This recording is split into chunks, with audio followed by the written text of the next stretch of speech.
Sir നമസ്കാരം. നമസ്കാരം. കേരളത്തെ കൊടുമ്പിരി കൊള്ളിച്ച കോളിളക്കം സൃഷ്ടിച്ച ഒരു കേസാണ് മാസപ്പടി. മുൻ മുഖ്യമന്ത്രിയും പ്രതിപക്ഷ നേതാവുമായ പിണറായി വിജയൻ്റെ മകൾ വീണ വിജയൻ തൻ്റെ എക്സാലോജിക് എന്ന കമ്പനിയിലേക്ക് CMRൽ നിന്നും 2,78,00,000 രൂപ വാങ്ങി എന്നുള്ള ഒരു കേസിനെ ആസ്പദമാക്കി നടന്ന ഒരു അന്വേഷണം ഇപ്പോൾ വീണ വിജയൻ്റെയും പിണറായി വിജയൻ്റെയും എല്ലാം വീട്ടിൽ നിരന്തരം ED റെയ്ഡുകൾ നടക്കുന്ന സാഹചര്യത്തിലേക്ക് കൊണ്ടുചെന്നെത്തിച്ചിരിക്കുന്നു. 2 തവണയാണ് ED വീണ വിജയനെ ചോദ്യം ചെയ്തത്. പിണറായി വിജയൻ താമസിക്കുന്ന ബേക്കറി മുക്കിലുള്ള വീട്ടിൽ ED 10 മണിക്കൂർ റെയ്ഡ് നടത്തി. വീണ വിജയൻ്റെ വിലപ്പെട്ട രേഖകൾ കണ്ടെത്തി. HDFC ബാങ്കിൻ്റെ ലോക്കർ തുറന്ന് പരിശോധിച്ചു. അവരുടെ മൊബൈൽ ഫോൺ കണ്ടുകെട്ടി. അതുപോലെ ഏതാണ്ട് 19 കോടി രൂപയോളം മരവിപ്പിച്ചു. വീണ്ടും വീണ വിജയനെ ചോദ്യം ചെയ്യാൻ വേണ്ടി ED വിളിച്ചു വരുത്തും എന്നുള്ളതാണ് മനസ്സിലാക്കാൻ കഴിയുന്നത്. എന്നാൽ ഇന്നലെ അതിനിർണായകമായ ഒരു നീക്കം കൂടി ഈ കേസിൽ EDയുടെ ഭാഗത്തു നിന്ന് ഉണ്ടായിരിക്കുന്നു. കണ്ണൂർ പാണ്ഡ്യാലമുക്കിലെ പിണറായിയുടെ സ്വന്തം വീട്ടിൽ ഇന്നലെ രാത്രി ED റെയ്ഡ് വീണ്ടും നടന്നിരിക്കുന്നു. അവിടുത്തെ വില്ലേജ് ഓഫീസർ അടക്കമുള്ള ഉദ്യോഗസ്ഥന്മാരെ സംബന്ധിപ്പിച്ചുകൊണ്ടാണ് റെയ്ഡ് നടന്നിരിക്കുന്നത്. വീണ വിജയൻ അടുത്ത കാലത്ത് ഏതാണ്ട് 80 സെന്റ് ഭൂമി ആ പരിസരത്ത് വാങ്ങിയിട്ടുണ്ടായിരുന്നു.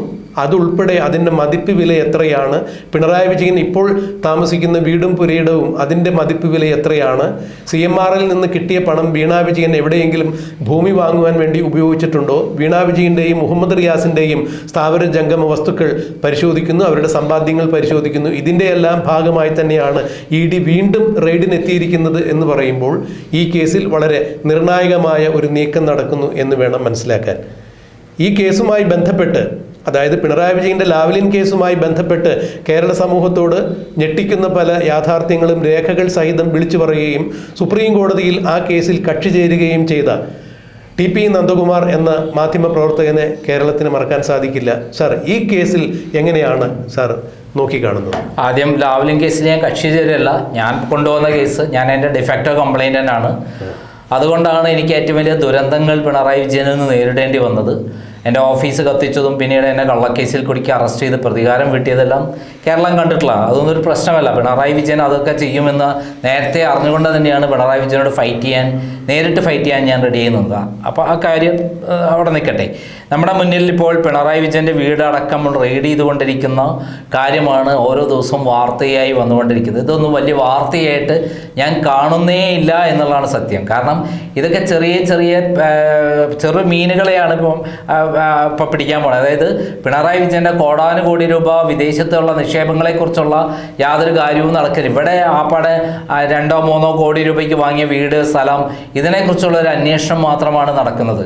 എൻഫോഴ്സ്മെൻറ്റ് വിചാരിച്ചാൽ, കേന്ദ്ര ഗവൺമെൻറ് വിചാരിച്ചാൽ പിണറായി വിജയന് വിദേശത്തുള്ള ഇടപാടുകളെക്കുറിച്ച് കണ്ടെത്താൻ വലിയ ബുദ്ധിമുട്ടൊന്നുമില്ല. അദ്ദേഹം എവിടെയൊക്കെ പോയി ആരോടൊക്കെ ബന്ധപ്പെട്ടു, അദ്ദേഹത്തിൻ്റെ എവിടെയൊക്കെ അക്കൗണ്ടുകളുണ്ട് എന്ന് കണ്ടുപിടിക്കാൻ വീണ വിജയനെയും പിണറായി വിജയനെയും കൃത്യമായി ചോദ്യം ചെയ്താൽ എല്ലാം തത്ത പറയും പോലെ പറയും. ആ ഒരു വലിയ ശക്തിയുള്ള കഴിവുള്ള ആളുകളൊന്നുമല്ല. ഒരൊറ്റ വിരട്ടലിൽ തന്നെ പിണറായി വിജയൻ തത്ത പറയും പോലെ പറയും. കേരളം കണ്ട ഏറ്റവും വലിയ ഭീരുവാണ് പിണറായി വിജയൻ എന്ന് ഞാൻ കണ്ടിട്ടുണ്ട്. അതാണല്ലോ അദ്ദേഹത്തിന് നേരിടാൻ പറ്റാതെ എൻ്റെ ഓഫീസൊക്കെ കത്തിക്കുകയും എന്നെ കൊല്ലാൻ വേണ്ടി കൊട്ടേഷൻ കൊടുക്കുകയൊക്കെ ചെയ്തത്.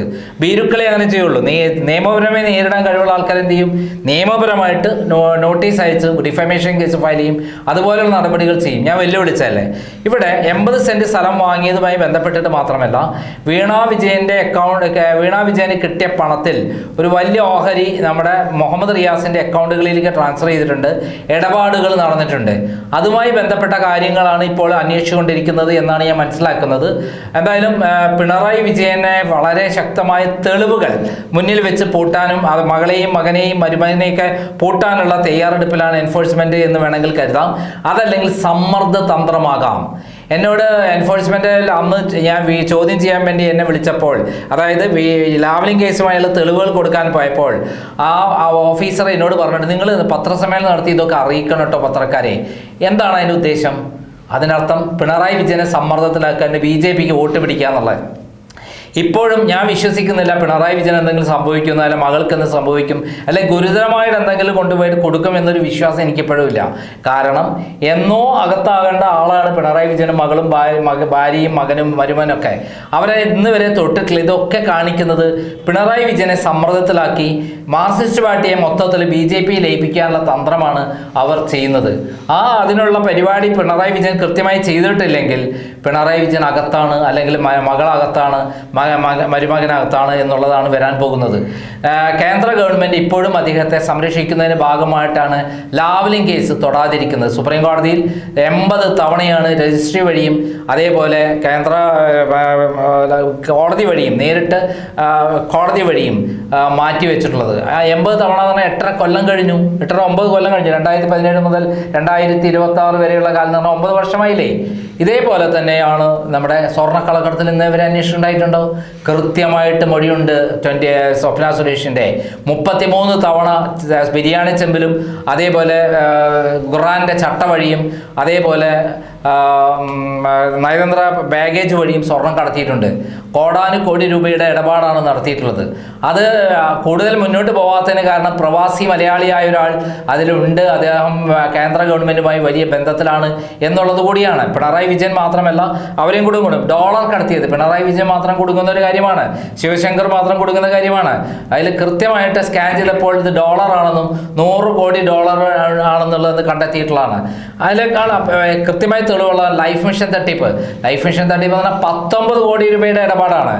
UAE സന്നദ്ധ സംഘടന കൊടുത്ത ഫണ്ട് ലൈഫ് ലൈൻ എന്ന് പറയുന്ന പിണറായി വിജയൻ ചെയർമാനായ ഇതിലേക്ക് വരേണ്ട ഫണ്ട് വടക്കാഞ്ചേരി പ്രളയ ദുരിതാശ്വാസത്തിൽപ്പെട്ട ആളുകൾക്ക് ഫ്ലാറ്റ് ഉണ്ടാക്കാൻ വേണ്ടി UAE സന്നദ്ധ സംഘടന കൊടുത്ത ഫണ്ട് ഒരിക്കലും വേറൊരു പ്രൈവറ്റ് പാർട്ടിക്ക് അക്കൗണ്ടിൽ വരാൻ പറ്റില്ല എന്നാണ് നിയമം. FCRA പ്രകാരം അത് ലൈഫ് മിഷന്റെ പേരിലേക്ക് വരണം. അത് മാറ്റിയത് പിണറായി വിജയനാണ്. പിണറായി വിജയൻ മുഖ്യപ്രതിയാണ്. പിണറായി വിജയൻ അറസ്റ്റ് ചെയ്യേണ്ടതാണ്. എന്നാൽ അറസ്റ്റ് ചെയ്യപ്പെട്ടത് ശിവശങ്കറും അതേപോലെ സ്വപ്ന സുരേഷും മാത്രമാണ്. മകൾക്ക് വേണ്ടിയുള്ള ഫണ്ടാണ് സ്വപ്ന സുരേഷിന്റെ കൈവശം ഉണ്ടായിരുന്നത്, ബാങ്ക് ലോക്കറിൽ ഉണ്ടായിരുന്നത് എന്ന് കൃത്യമായി സ്വപ്ന സുരേഷ് പറഞ്ഞിട്ടുണ്ട്.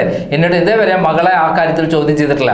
ഇതേപോലെ തന്നെയാണ് കരിമണൽ കടത്തയുമായിട്ടുള്ള ഇടപാടിൽ ഏകദേശം 5000 കോടി രൂപയുടെ ഇടപാടുകൾ നടന്നിട്ടുണ്ട്. വിദേശത്ത് എത്തിയിട്ടുണ്ട്. ഫണ്ട് എല്ലാം ലിക്വിഡ് ആയിട്ടാണ് മേടിച്ചത് എന്നുള്ള കാര്യം കൃത്യമായിട്ട് എൻഫോഴ്സ്മെന്റ് മുന്നിലുണ്ട്. ഈ അബുദാബി കൊമേഴ്സ്യൽ ബാങ്കുമായിട്ടുള്ള അന്വേഷണം കേന്ദ്ര വിദേശകാര്യ മന്ത്രാലയമായിട്ട് ബന്ധപ്പെട്ടിട്ട് അന്വേഷിക്കാൻ പോകുന്നു എന്നുള്ളതാണ് മനസ്സിലാക്കാൻ കഴിയുന്നത്. അല്ല, ഇതൊക്കെ തന്നെ അറസ്റ്റ് ചെയ്യുന്നതിന് തടസ്സമാണോ? ഇവർക്ക് വ്യക്തമായി തെളിവുകൾ കിട്ടിയില്ലേ മകളെ അറസ്റ്റ് ചെയ്യാൻ?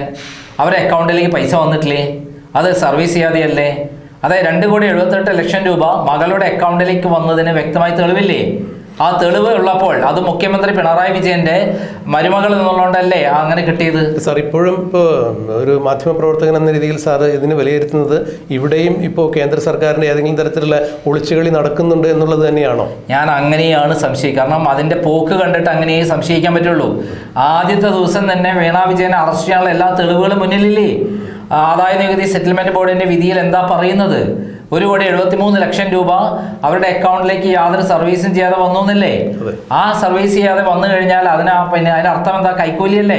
പിണറായി വിജയന്റെ മരുമകൾ എന്നുള്ള രൂപത്തിൽ, മോൾ എന്നുള്ള രൂപത്തിലല്ലേ ഫണ്ട് വരുന്നത്? കുറെ ഫണ്ട് ലിക്വിഡ് ആയിട്ട് മേടിച്ചില്ലേ? PV എന്ന് പറയുന്ന പിണറായി വിജയൻ പോലും അംഗീകരിക്കാത്ത PV, ആ പിണറായി വിജയൻ പിന്നെ എഴുതിയിട്ടില്ല അതിൻ്റെ അകത്ത്. അപ്പൊ ഇതിൽ നിന്നൊക്കെ മനസ്സിലാക്കേണ്ട കാര്യം, നമ്മൾ വളരെ വ്യക്തമായി മനസ്സിലാക്കേണ്ട കാര്യം, ഇവിടെ ഒരു സമ്മർദ്ദത്തിലാക്കാം പിണറായിയുടെ മാർക്സിസ്റ്റ് പാർട്ടിയെ മൊത്തത്തിൽ BJP ലയിപ്പിക്കാനുള്ള തന്ത്രങ്ങളാണ് അവർ ചെയ്യുന്നത്. പക്ഷേ പിണറായി വിജയൻ ഒരിക്കലും അതിന് കഴിയില്ല. കേരളത്തിലെ മാർക്സിസ്റ്റ് പാർട്ടിയിലെ അണികൾ കൃത്യമായി പിണറായി വിജയനെ മനസ്സിലാക്കി കഴിഞ്ഞു. അദ്ദേഹം തട്ടിപ്പുകാരനാണെന്നും അദ്ദേഹം ഇന്നലെ വരെ പറഞ്ഞ് പരത്തിയതെല്ലാം കള്ളമാണെന്നും കൃത്യമായിട്ട് നമ്മളെ മുന്നിലേക്ക് വന്നിരിക്കുകയാണ്.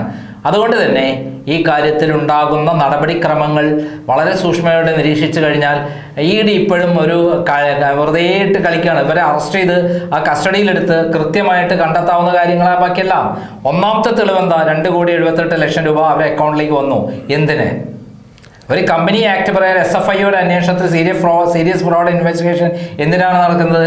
കമ്പനി ആക്ട് പ്രകാരം വയലേഷൻ നടക്കുമ്പോഴാണ്. സീരിയസ് ഫ്രോഡ് നടന്നിരിക്കുന്നതോടെ അതെ, കണ്ടെത്തി എന്ത് നടപടി എടുത്തോ, അവർ അറസ്റ്റ് ചെയ്തോ? അതിനുശേഷം അതും കേന്ദ്ര ഗവൺമെന്റ് കീഴിലല്ലേ, എന്തുകൊണ്ടാണ് എൻഫോഴ്സ്മെന്റ് ഇതുവരെ ഇട്ട് കളിപ്പിക്കുന്നത്? ഇങ്ങനെയാണോ അരവിന്ദ് കെജ്രിവാളിനെ അറസ്റ്റ് ചെയ്തത്? ആ രേഖകളെല്ലാം ഇഡിക്ക് കൈമാറിയിട്ടുണ്ട്. സീരിയസ് ഫ്രോഡ് ഇൻവെസ്റ്റിഗേഷൻ ഓഫീസ് അവരെ സംബന്ധിച്ചോടത്ത് രേഖ കയ്യിലുണ്ട്, പിന്നെ എന്താ പണി? പിന്നെ പിണറായി വിജയനെ മെല്ലെ മെല്ലെ മെല്ലെ മെല്ലെ ഇതിങ്ങനെ സമ്മർദ്ദത്തിലാക്കുക എന്നുള്ളതാണ്. പിടിച്ച് അകത്താക്കി ജയിലിലിടേണ്ട കാലം എന്നോ കഴിഞ്ഞു. ഒന്നിനുണ്ടൊന്നല്ലല്ലോ തെളിവുകൾ.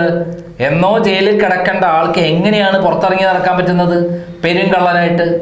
അദ്ദേഹം പെരുങ്കള്ളനാണെന്ന് ഇപ്പോൾ പാർട്ടി അണികൾക്ക് അറിയില്ലേ? പാർട്ടിയിൽ തന്നെ നേതാക്കന്മാർ തന്നെ പിണറായി വിജയനെ തള്ളി പറഞ്ഞുകൊണ്ടിരിക്കല്ലേ. പുതിയൊരു അച്യുതണ്ട് രൂപം കൊള്ളുന്നു എന്നുള്ളത് അത് ഏകദേശം നമ്മൾ നേരത്തെ പറഞ്ഞ കാര്യം MA ബേബിയുടെ നേതൃത്വത്തിൽ രാജീവും അതേപോലെ ബാലഗോപാലും സ്വരാജും എല്ലാം കൂടെയുള്ള ഒരു നേതൃത്വം, ഒരു വിങ് വടക്കേ മലബാറിലെ കണ്ണൂരിലെ ലോബി അടക്കം ഒരു പി ജയരാജനും അതേപോലെ ഒരു പാർട്ടിയെ സ്നേഹിക്കുന്ന ആൾക്കാരെല്ലാം ഒറ്റക്കെട്ടായി നിന്നുകൊണ്ട് പിണറായി വിജയന്റെ ഇത്തരത്തിലുള്ള തട്ടിപ്പുകൾക്ക് മറയാക്കാനുള്ള സംഘടനയല്ല ഈ മാർക്സിസ്റ്റ് പാർട്ടി എന്ന് കൃത്യമായി അറിഞ്ഞുകൊണ്ട് തന്നെയല്ല പൊട്ടിത്തെറിക്കല്ലേ നിയമസഭയിൽ. അതിന് അർത്ഥം എന്താണ്? പിണറായി വിജയൻ ഇപ്പോഴും മുകളിൽ ബന്ധമുണ്ട്, അപ്പോൾ കൊടുക്കേണ്ടവർക്ക് കൊടുക്കുന്നുണ്ട്, ഇനി കൊടുക്കാൻ തയ്യാറാണ്, മകളെയും മകനെയും തുടരുത്. അതാണ് അവരുടെ പിണറായി വിജയന്റെ ആവശ്യം. അത് ഇത്രയും ദിവസം നീട്ടിക്കൊണ്ടു പോയില്ലേ? എന്തായാലും ഈ EDയുടെ അന്വേഷണം കഴിഞ്ഞതിന് ശേഷം മാത്രമേ ഇനിയിപ്പോൾ ഈ കാര്യത്തിൽ ഏതെങ്കിലും തരത്തിൽ ഒരു നിയമ നടപടി ഉണ്ടാകും എന്നുള്ളതാണ് സാറ് സൂചിപ്പിക്കുന്നത്. അല്ല, നിയമ നടപടി ഉണ്ടാവും നമുക്ക് അറിയില്ല. അവര് ഓരോ തവണയും നമ്മളെങ്ങനെ മുൾമുനയിൽ നിർത്തി എപ്പോൾ അറസ്റ്റ് ചെയ്യുന്നത് നമ്മൾ ആഗ്രഹിച്ചിട്ടല്ല. ആരെയും അറസ്റ്റ് ചെയ്യരുത് നിയമവിരുദ്ധമായിട്ട്. പക്ഷെ നിയമപരമായിട്ട് രേഖകൾ മുന്നിലുണ്ടെന്നുള്ളത് കൃത്യമായിട്ട് നമുക്കറിയാം. ഷോൺ ജോർജ് വളരെ വ്യക്തമാക്കിയിട്ടുണ്ട്. അദ്ദേഹം BJP നേതാവാണ്. പക്ഷെ എന്താ ചെയ്യുക? അദ്ദേഹം എന്നോട് മുമ്പേ പറഞ്ഞത് സെപ്റ്റംബറോടുകൂടി അറസ്റ്റ് ചെയ്യുന്ന കഴിഞ്ഞ കൊല്ലം. സാർ അതാണ് ഇവിടെ എടുത്തു പറയേണ്ട ഒരു വസ്തുത. കാരണം സീരിയസ് ഫ്രോഡ് ഇൻവെസ്റ്റിഗേഷൻ ഓഫീസ് അന്വേഷിച്ച് ഈ വിഷയത്തിൽ വീണയെ അവർ മൊഴിയെടുത്തിട്ടുണ്ടായിരുന്നു. അപ്പോൾ 134 തെളിവുകൾ അനുബന്ധ രേഖകളും എല്ലാം EDക്ക് കൈമാറി എന്ന് പറയുമ്പോൾ അവിടെ ക്രൈം നടന്നിട്ടുണ്ട്, സീരിയസ് ഫ്രോഡ് നടന്നിരിക്കുന്നു എന്നുള്ളത് തെളിയിച്ചു. ഇത് EDക്കും കിട്ടി. EDയുടെ അന്വേഷണത്തിലും വീണ വിജയൻ യാതൊരു തരത്തിലുള്ള സേവനം നൽകിയിട്ടില്ല എന്ന് അവരുടെ മൊഴിയിലും പറയുന്നു. ഓർമ്മയില്ല, മറന്നുപോയി, ആ കമ്പ്യൂട്ടർ നിലവിലില്ല, എന്തൊക്കെ ചെയ്തെന്ന് എനിക്ക് ഓർമ്മയില്ല എന്നൊക്കെ പറയുമ്പോൾ തീർച്ചയായും അവിടെ ഒരു ക്രൈം നടന്നു എന്നുള്ളത് EDക്കും ഉറപ്പായി. അങ്ങനെയെങ്കിൽ പിന്നീട് നിയമപരമായ നടപടികൾ കൈക്കൊള്ളാൻ പറഞ്ഞു കേൾക്കുന്ന വസ്തുതകൾ ശരിയാണെന്നുണ്ടെങ്കിൽ ആരുടെ ഭാഗത്ത് എവിടെയാണ് വീഴ്ച എന്നുള്ളൊരു സംശയം സാധാരണക്കാർക്കുണ്ടാവണമെങ്കിൽ അവർ കുറ്റം പറയാൻ സാധിക്കില്ലല്ലോ. അവിടെയാണ് ഇവിടെ ഏറ്റവും രസം BJP എന്താ വേണ്ടാത്തത്? കേരളത്തിലെ BJP പിണറായി വിജയനെ സംരക്ഷിച്ചുകൊണ്ടിരിക്കുകയാണ്. K സുരേന്ദ്രൻ, V മുരളീധരൻ അതിൻ്റെ ആൾക്കാരാണെന്ന് ആർക്കും അറിയാത്തത്? അപ്പോൾ ദുബായിൽ വെച്ചിട്ട് അവിടുത്തെ പ്രവാസി മലയാളി ബിസിനസ്സുകാരനായ യൂസഫ് അലിയുടെ നേതൃത്വത്തിലല്ലേ ഈ സെറ്റിൽമെൻ്റ് ഒക്കെ നടക്കുന്നത്? യൂസഫ് അലിക്ക് കേന്ദ്ര ഗവൺമെൻറ്റുമായി അടുത്ത ബന്ധമല്ലേ? അപ്പം നമ്മളിതൊക്കെ മനസ്സിലാക്കാൻ ഒന്നും അറിയാത്ത കോവർ കഴുതുകളാണോ കേരളത്തിലെ ജനങ്ങൾ? കേരളത്തിലെ പിണറായി വിജയനോട് മാത്രം എന്താ അത്ര പ്രത്യേക സ്നേഹം? ഡൽഹിയിലുള്ള കെജ്രിവാളിനോട് എന്തത്ര ഭയങ്കര വിരോധം? അവന്നിട്ട് അവസാന കേസ് തള്ളിപ്പോവുകയും ചെയ്തു. ഇവിടെ വ്യക്തമായി തെളിവുള്ള കാര്യങ്ങൾ മുന്നിൽ കിടക്കുകയാണ്. അതാണ് രാഹുൽ ഗാന്ധി പറഞ്ഞത്. പിണറായി വിജയന്റെ കാര്യത്തിൽ ഞങ്ങൾക്ക് യാതൊരു സമീപനം ഇതുമില്ല, അദ്ദേഹം കുറ്റക്കാരനാണെന്ന് ഞങ്ങൾക്ക് അറിയാം, അങ്ങനെ ഒരാളെ അറസ്റ്റ് ചെയ്യുന്നതിനൊന്നും പ്രശ്നമില്ല, ഞങ്ങളാരും മിണ്ടാൻ പോണില്ല എന്ന് ഇൻഡയറക്റ്റായി പറഞ്ഞിട്ടുള്ള ഒരാളാണ് രാഹുൽ ഗാന്ധി. രാഹുൽ ഗാന്ധി അങ്ങനെ പറയണമെങ്കിൽ പിണറായി വിജയന്റെ എന്തെല്ലാം തെളിവുകൾ രാഹുൽ ഗാന്ധിയുടെ കൈവശം ഉണ്ടാകും? അതാണ് മനസ്സിലാക്കേണ്ടത്.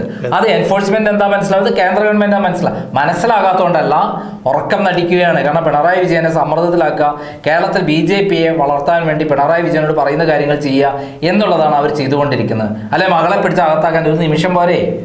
എന്തായാലും ഈ കേസ് ഇങ്ങനെ നീളെ നാളെ എന്ന് പറഞ്ഞ് നീണ്ടുപോകാനുള്ള സാധ്യതയാണ് ഇതിൽ നിന്ന് കാണേണ്ടത്.